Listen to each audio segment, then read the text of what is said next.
День народного единства отметили во Владикавказе. Тысячи горожан собрались на улице Кирова, откуда они направились к площади Свободы. Там их ожидал праздничный концерт. Празднующие прошли по проспекту Мира с транспарантами и патриотическими лозунгами. Вместе с ними в колонне присутствовали представители Совета ветеранов. Они отмечают политическую значимость Дня народного единства и радуются неравнодушию молодежи. Общая история, единый язык, уважение народов друг к другу. Вот что собрало стольких людей в разных городах страны. И несмотря на холод, жителей согревали энергичные песни и концертные номера. Как отмечают организаторы, главная задача праздника – напомнить о силе единства.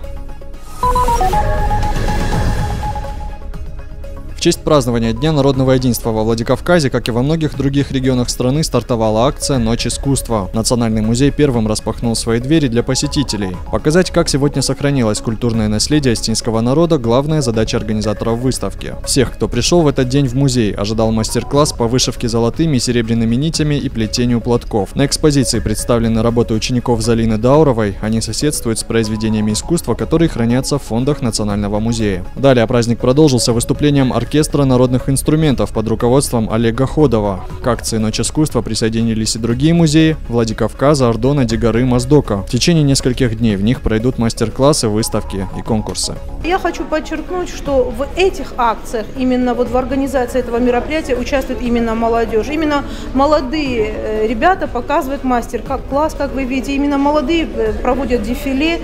И они, приходя в музей, видя вот эти образцы народного творчества, которые мы бережно храним, они понимают, что они причастны к своей истории и что именно они несут эту историю в будущее.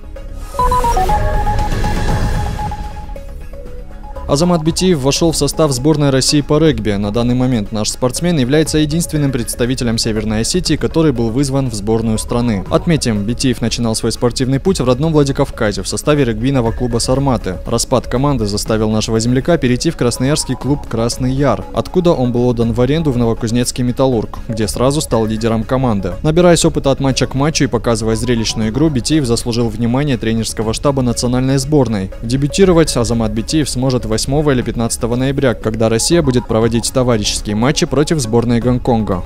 Менеджер позвонил со сборной, там начал интересоваться, спрашивал там. И потом, я вообще хотел оттуда домой поехать, отдыхать отпуск. И тренер мне тоже сказал, чтобы я возвращался в Красноярск. Приходите, никуда не собирайтесь, меня там все устраивает. Хоть за сезон мало поиграл, но все равно там как клуб хороший. В прошлом году был чемпионом, и в этом году немного не повезло, заняли